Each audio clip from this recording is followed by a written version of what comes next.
Welcome back to my channel.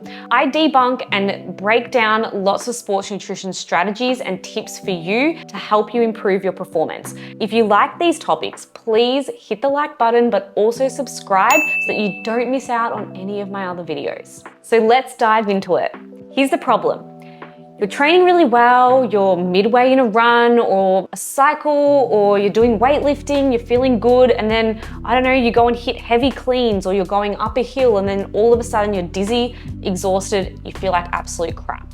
This drop in performance can be anything from feeling fatigue to dizziness, feeling heavy, and like your strength has just completely plummeted. I know what this feels like. Yes, my nutrition is not always perfect either. It can make you feel really defeated that all this hard work that you're putting in is not giving you the expected progress. So if you're experiencing this frequently, intra-fueling is something that you should really consider if your training sessions are pushing past that 90-minute mark. Like I said, it doesn't matter what type of athlete that you are, you require carbohydrate top-ups to help your performance and extend your performance across a long session. The dips in energy levels and performance are due to glycogen depletion. This is when your body runs out of glycogen, also known as your stored carbohydrates, and then needs to shift gears to using fat for fuel. Now, this might sound like a dream come true for anyone who's trying to drop some body fat, but the truth is fat oxidation is much slower and less efficient to help fuel high intensity efforts. This means that even though you're using fat as fuel,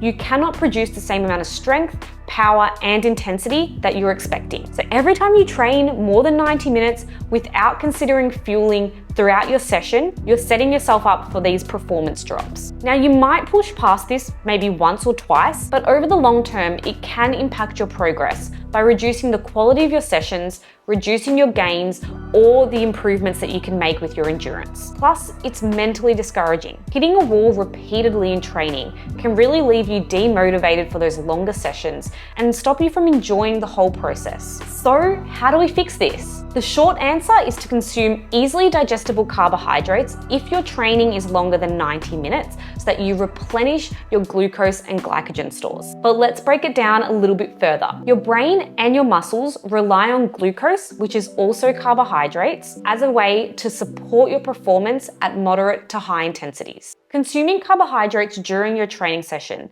can keep your blood sugar levels stable, stopping them from dropping too low and fatigue kicking in. But if you don't consume carbohydrates mid-session, your blood sugar levels will eventually tap out and your next source of energy becomes your stored carbohydrates, also known as your muscle glycogen. But unfortunately, after 90 minutes, your muscle glycogen stores also become depleted. So I think you know what I'm going to say. By fueling with carbohydrates mid-training session, you're effectively topping up your blood glucose levels so your body doesn't need to tap into your stored carbs for energy. While these immediate carbohydrates will help with the remaining of your session, it also helps with your recovery. It begins the process by replenishing your glycogen stores before your session's even finished. This helps to support your recovery and fuel correctly, particularly if you have a training session that's coming up the next day, or if you have two training sessions in one day. So the big question, how many carbs should you be having? If you train for 1 to 2 hours,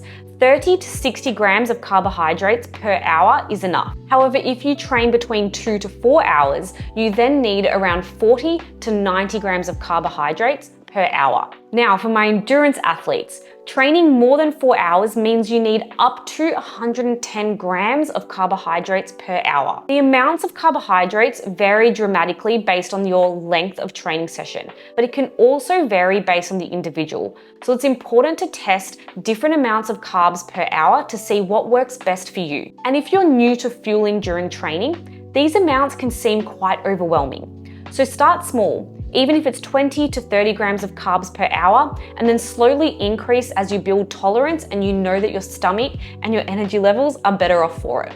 Now I'm going to go through which carbohydrates are the best sources for during training. This is really dependent on what sport you play and what's realistic for you. Some sports have long breaks, others need to rely on liquid because they don't have many break times. So the best options could be anything from ripe bananas to dried fruits, medjool dates, energy gels, fruit puree pouches, electrolyte supplements that also have added carbohydrates, rice cakes, honey, or white bread. Now that I've gone through what carbohydrates are the best and how much you need of them, there are still some mistakes that I need to highlight that I see a lot of athletes making. The first one is waiting way too long to start intra-fueling. Now I know that I've highlighted to have your carbohydrates per hour, but waiting until you're already fatigued means that the problem has already started. We need to work in a preventative way to stop the fatigue from even kicking in the first place. So my advice is to any of my athletes who are unsure when their fatigue actually kicks in, to start recognizing when that time frame usually is and start fueling about 10 to 15 minutes before. This will help prevent any energy dips from happening and help you stay on top of your glycogen and glucose levels. You could even start by having it at the 45 to 60 minute mark and going from there and see if you need to make any adjustments if you're still feeling fatigued. The second mistake is either over-fueling or under-fueling. There's a fine line and a balance that you need to find that works best for your gut and your performance. Some athletes play it safe by just having half a gel or a few sips of some Powerade that has some sugar in it and hope that it will do the best for them, but then end up finding that the performance is still impacted. So make sure you alter your carbohydrate intake and you find which one helps your performance and your energy levels stay up the top. On the flip side, having too much carbohydrates, downing multiple gels, sculling your Powerade, and hoping that the more carbs, the better, is not always the case. This can overwhelm your digestive system, overloading your stomach, stopping you from digesting properly, and causing GI stress and pain. The third mistake is relying on high fat or high fiber foods. There's a reason I suggested easily digestible carbohydrates.